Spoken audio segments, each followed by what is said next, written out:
Fala pessoal, tudo bem por aí? Estou aqui hoje para dar continuidade à Baixa Idade Média, que a gente estava analisando mais cedo, né? Tá aí nos vídeos anteriores, que vai do século XI ao século XV, a gente já abordou Alta e Baixa Idade Média, agora a gente vai finalizar esse contexto, começar a finalizar, digamos, esse contexto de Baixa Idade Média. Hoje a gente aborda Renascimento Comercial e Urbano, crise do século XIV e crise do feudalismo, beleza? Vamos lá. Renascimento Comercial e Urbano se encaixa no contexto histórico entre os séculos X e XV, principalmente durante o século XII e XIII, beleza? Período marcado pela abertura de novas rotas comerciais devido às cruzadas, que fazem esse papel aí, e que também tem como característica um rápido crescimento populacional durante o período feudal, com a superlotação dos feudos, que vai fazer com que muitas pessoas saiam desses seus feudos e vão novamente para as cidades. Então, nós temos uma espécie de êxodo rural acontecendo nesse contexto aí. Quais são as motivações disso? Primeiro, uma melhoria nas técnicas de produção que levam ao aumento da produção alimentícia, que desencadeia um aumento populacional absurdo. Então, basicamente, isso vai fazer com que os feudos fiquem superlotados e as pessoas vão ser obrigadas a migrar ir para outras regiões e até para cidades. Nós vamos ter uma melhoria no clima da Europa durante os séculos X e XI, que vai também acarretar nesse aumento de produção.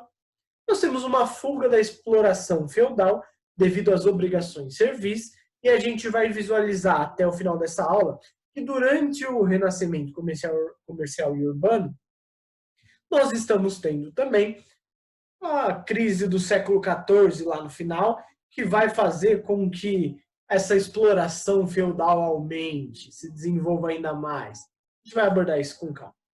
A possibilidade de enriquecimento, com a abertura de novas rotas comerciais, alguns servos, trabalhadores feudais vão visualizar uma possibilidade de enriquecimento nas áreas urbanas agora, uma vez que essas áreas urbanas são utilizadas para o comércio, e são, digamos que, grandes centros dessas rotas comerciais.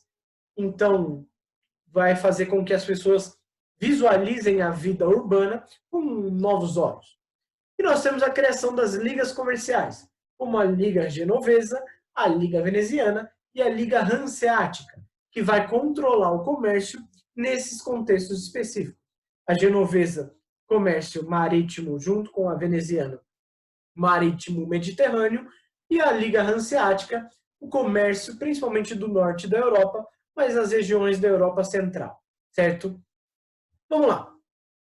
Aqui nós temos um mapa das principais rotas comerciais entre a Europa e o Oriente, dos séculos XIII e XIV, certo?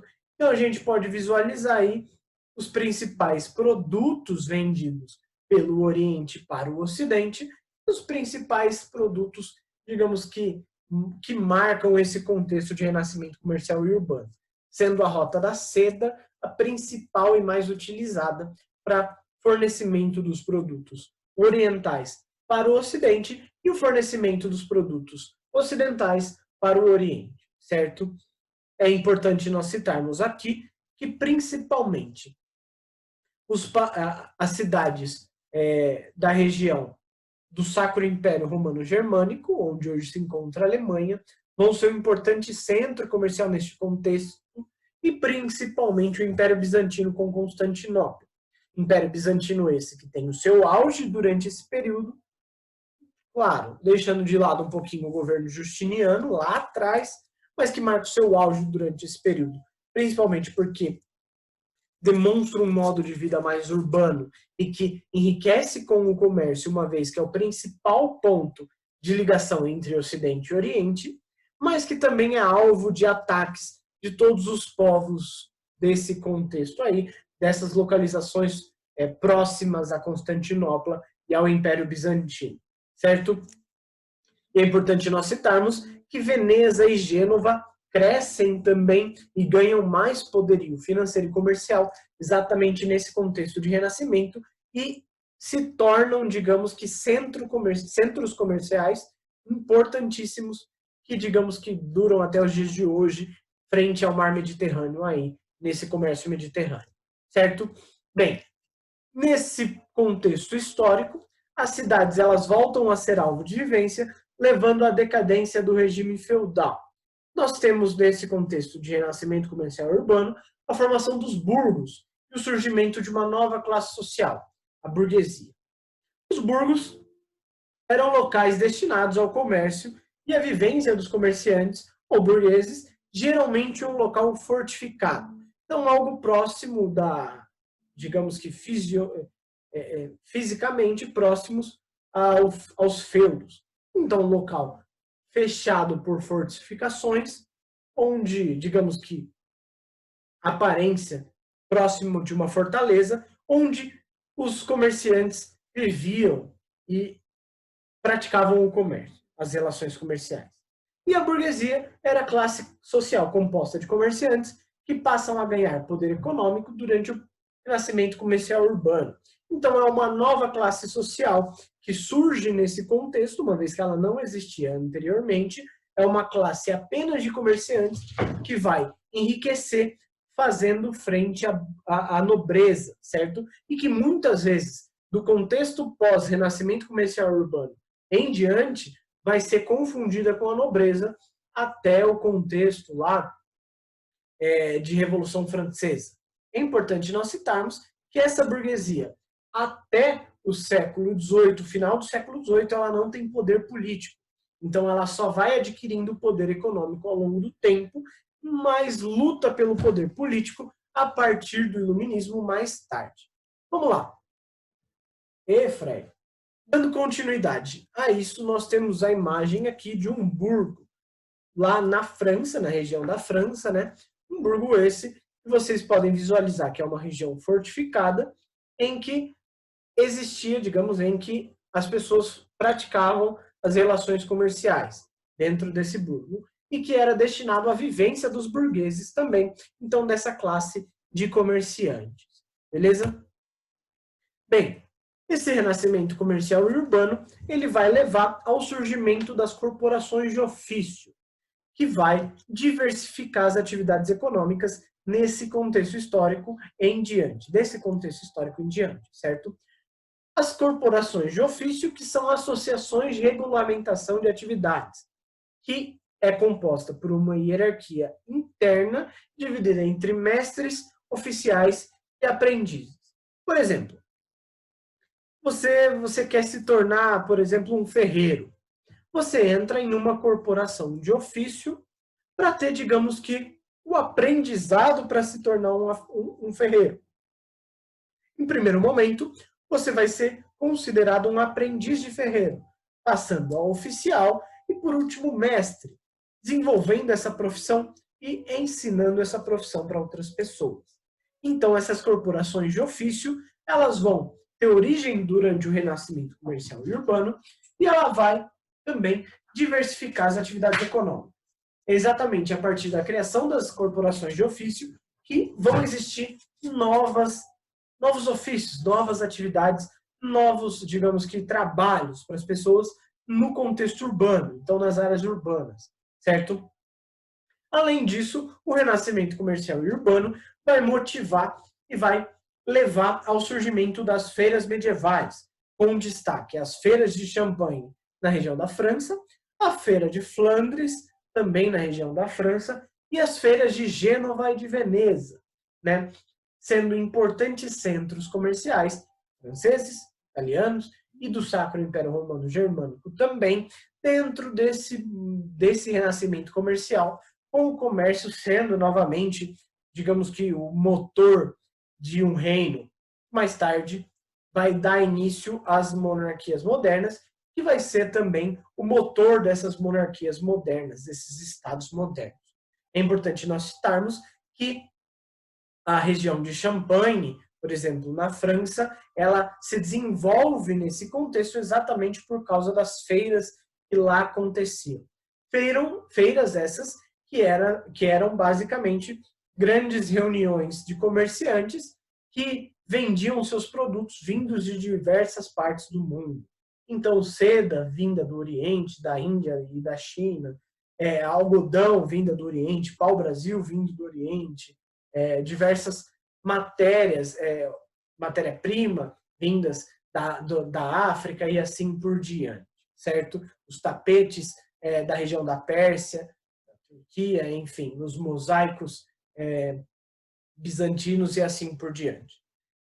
Aqui nós temos uma imagem, um mapa, que demonstra para a gente o comércio e as principais rotas comerciais, os principais centros econômicos durante o século XV, no final do século XV. Então nós vimos, por exemplo, que as feiras e as ligas genovesas, venezianas e hanseáticas têm mais poder nesse contexto histórico, e nós temos centros econômicos espalhados por toda a Europa Ocidental nesse momento aí. E as feiras acontecendo principalmente na França, em alguns locais da Inglaterra, e no Sacro Império Romano Germânico, certo?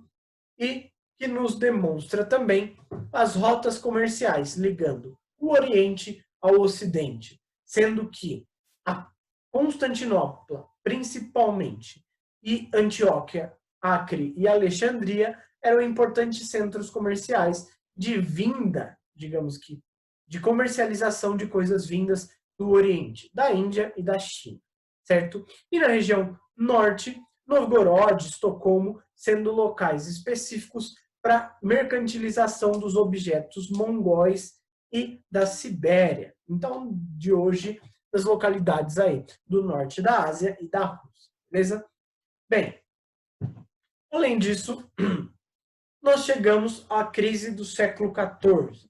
Então, finalizando o renascimento comercial e urbano, nós analisamos a crise do século XIV mais a fundo, tendo como principais fatores a Grande Fome, de 1315 a 1317, a Peste Negra, a Guerra dos 100 Anos e as revoltas camponesas, certo? Crise do século XIV, que vai dar origem ao que nós conhecemos como as monarquias modernas, certo? Vamos lá. De 1315 a 1317, nós temos o que nós conhecemos como a Grande Fome, ou simplesmente Fome de 15 a 17. Bem, a Grande Fome ela ficou focalizada no norte da Europa, atingindo mais a fundo, digamos, esse norte europeu, principalmente as regiões do Sacro Império Romano Germânico e dos Países Baixos, certo? Ela é motivada por intensas chuvas na Europa e pouca fertilidade das terras nesse contexto histórico, nesse período histórico. Ela afeta principalmente o sistema imunológico da população, que fica mais suscetível a doenças. Doenças como a peste negra ou a peste bubônica, que a gente vai tratar já já. A Grande Fome de 1315 a 17, ela é responsável pela morte de algo entre 10% e 25% da população de muitas cidades europeias, principalmente do Sacro Império Romano Germânico, principalmente da Alemanha, certo? Então, nós temos aí esse contexto histórico, as intensas chuvas e os problemas produtivos desse período, de 15 a 17, sendo responsável pela morte de muita gente nesse contexto, desse contexto histórico, e vai levar ao enfraquecimento de alguns reinos, alguns impérios aí, né? Além disso, nós temos a peste negra, que dura aí cerca de 10 anos na Europa Ocidental, de 1345 a 1355, onde marca esse foco, né? Então, durante esses 10 anos, nós vamos ter uma rápida disseminação dessa doença. Bem, a peste negra, ela foi uma pandemia marcada pela transmissão da peste bubônica em todo o continente europeu. Então, uma pandemia próxima do que nós estamos vendo hoje aí do coronavírus, claro, devido às proporções, o coronavírus agora no seu, digamos, na sua curva de crescimento, mas que tem também, que pode, de repente, atingir, se nós não se nós não tomamos as medidas necessárias, e pode atingir algo como a peste negra foi naquele período, né? Peste negra, então, pandemia marcada pela transmissão da peste bubônica em todo o continente europeu, certo? Peste bubônica, que ganha esse nome pelos bulbos. Então, pelas, digamos que, grandes erupções dentro da pele que levam a uma gangrena e que escurecem parte da pele e que vai, digamos que, levando em 70% dos casos em que essa doença, em 70% das pessoas que essa doença atinge, tem como fim, digamos, a morte, certo? É uma doença causada por uma bactéria chamada Yersinia pestis, e naquele período transmitida pela mordida de pulgas e piolhos, geralmente transmitida pelos ratos, certo? Então, basicamente, a mordida de pulgas e piolhos que se encontravam nos ratos na Europa Ocidental vai fazer com que essa peste seja espalhada por toda a Europa, exatamente pelas pulgas e pelos piolhos. A peste negra ela é originária da Ásia Central e ela foi propagada pelos navios mercantes em todas as rotas comerciais, principalmente na Rota da Seda. Rota da Seda responsável pela transmissão aí dessa bactéria para a Europa Ocidental. Então vocês veem a Rota da Seda aqui, que liga a Ásia Central e a Ásia Oriental, a parte da China, né, com a Europa, principalmente com Constantinopla e por parte do comércio marítimo aí, com Veneza e Gênova. Existem relatos do foco de disseminação dessa doença em Veneza e em Gênova durante esses anos de 1340 a 1345. Então, muito provavelmente, o início da propagação dessa doença se deu durante esses anos através das rotas comerciais marítimas e das rotas comerciais, digamos que, territoriais também, continentais, né?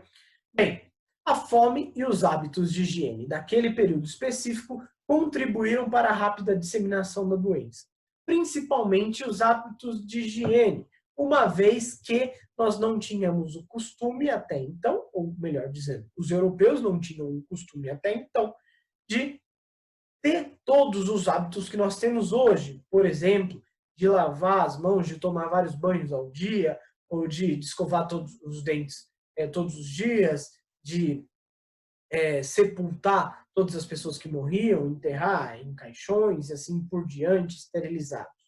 Então, nesse período histórico específico, tanta gente morria que elas eram muitas vezes deixadas empilhadas ao ar livre, levando a um aumento da transmissão dessa doença, contribuindo para a disseminação dela, certo? Os resultados da crise do século, aliás, os resultados da peste negra foram basicamente a morte de 40%, aproximadamente 40% da população europeia, de 30% a 50% aí da população europeia, o enfraquecimento do Império Bizantino também, o enfraquecimento comercial e agrícola e, sobretudo, o aumento das perseguições religiosas, principalmente a judeus, uma vez que os cristãos acreditavam que a peste, que a doença, era resultado de uma punição divina pelos pecados na terra e que os maiores pecadores desse contexto histórico seriam os judeus para os cristãos, certo? Judeus esses que, segundo os cristãos, eram responsáveis também pela disseminação da doença, uma vez que era grande parte dos comerciantes, ou pelo menos parte dos comerciantes, nesse contexto histórico. Beleza?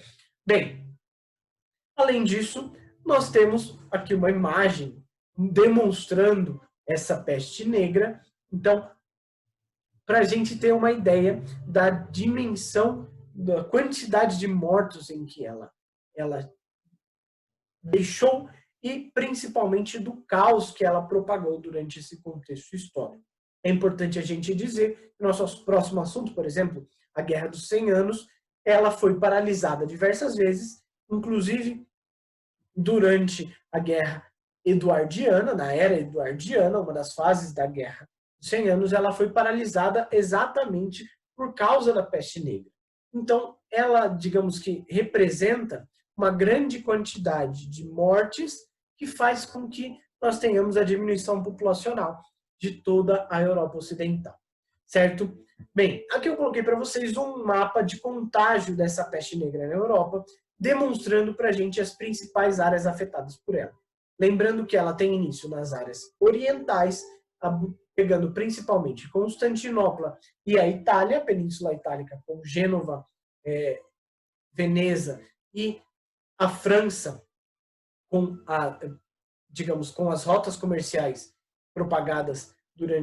criadas durante as cruzadas, né, e o renascimento comercial e urbano, e visualizando que o Sacro Império Romano Germânico e a França eram importantes centros econômicos desse contexto.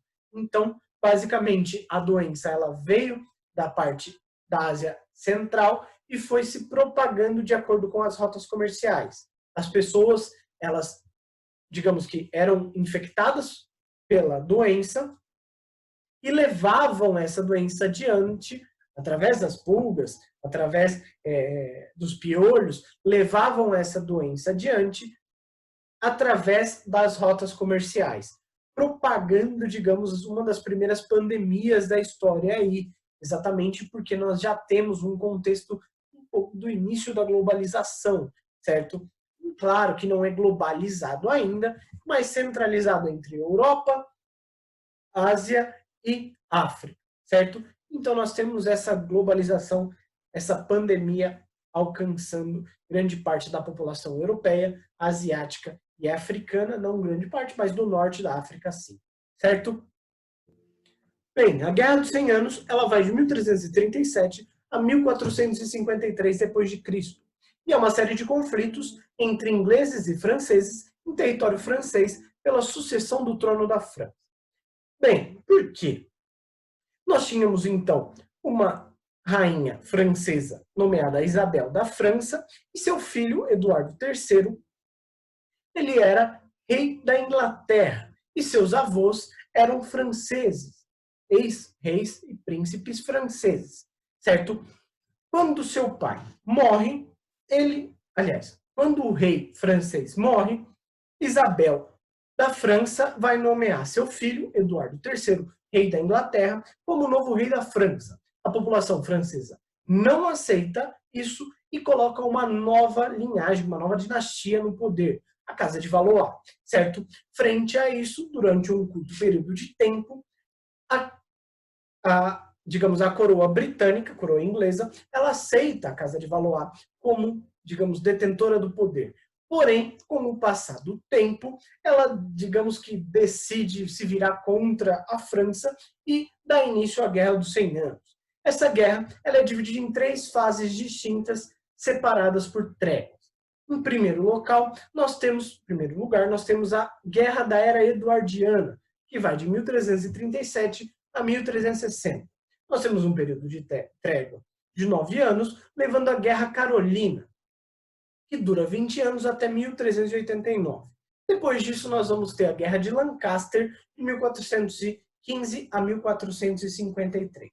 E é importante nós citarmos que a Guerra dos 100 Anos ela não conta apenas com ingleses e franceses em disputa, mas também continha aliança de ingleses com outros reinos e de franceses com outros reinos, certo? Por exemplo, o Reino de Castela vai apoiar o lado inglês, o Reino de Leão vai apoiar o Reino francês. E assim por diante, nós temos alianças sendo formadas nesse contexto, levando a uma guerra generalizada no contexto europeu, exatamente por causa da linhagem sucessória do trono da França.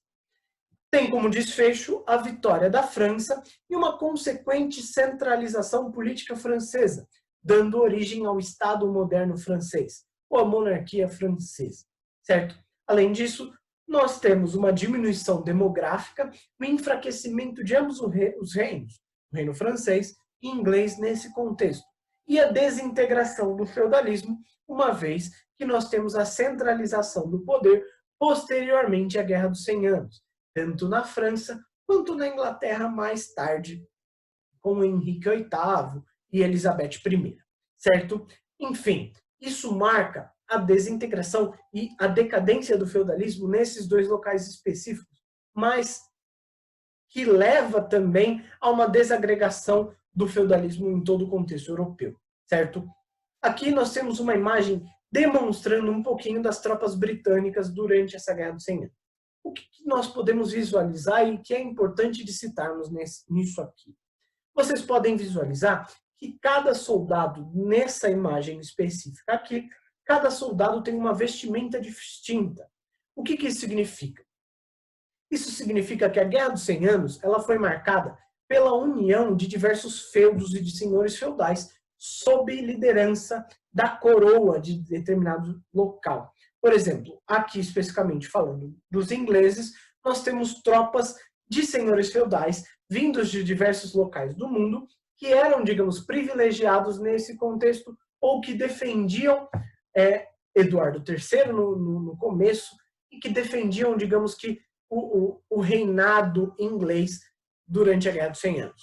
Então, nós temos milícias e exércitos de diversos feudos distintos, de diversas pessoas, de diversos senhores feudais distintos, batalhando, se juntando numa mesma guerra e batalhando com o mesmo objetivo. E é exatamente isso aqui que vai dar origem às monarquias modernas, inglesas e francesas, mais tarde. Beleza? E, para finalizar por hoje, nós chegamos às revoltas camponesas. Revoltas camponesas que têm um contexto histórico de decadência do feudalismo, de Guerra dos 100 Anos e da Grande Fome da Peste Negra. Então, tudo isso, em conjunto, vai levar a essas revoltas camponesas. Quais são as motivações delas? Bem, principal, o aumento dos impostos dos camponeses em um momento de crise generalizada em toda a Europa Ocidental. E, além disso, a realidade de exploração dos servos e, sobretudo, de muita exploração desses servos com a banalidade, talha, corvéia, o dízimo e tudo mais sendo imposto a esses camponeses nesse contexto europeu. Como consequência dessa série de revoltas camponesas, nós temos o enfraquecimento da nobreza feudal e a formação das monarquias modernas, os estados modernos, que vai ser o assunto da nossa próxima aula, logo menos, certo? Galera, importante nós citarmos que essas revoltas camponesas, elas aconteceram na Europa como um todo, mas principalmente nas regiões da França e da Inglaterra, certo? Na França, nomeadas como Jacqueries, com a revolta de Jacquerie, em 1370, e na Inglaterra com a revolta, principalmente, nós podemos destacar aqui, a revolta de John Ball, de 1415, que também leva a esse enfraquecimento da nobreza feudal e, mais tarde, as monarquias modernas. Beleza? Por hoje é isso. Qualquer dúvida que vocês tiverem, por favor, me mandem uma mensagem pelas redes sociais, deem um grito, deixa aí no YouTube, o que vocês quiserem. Beleza? Espero que vocês tenham gostado. Beijo no coração e até a próxima. Abraço!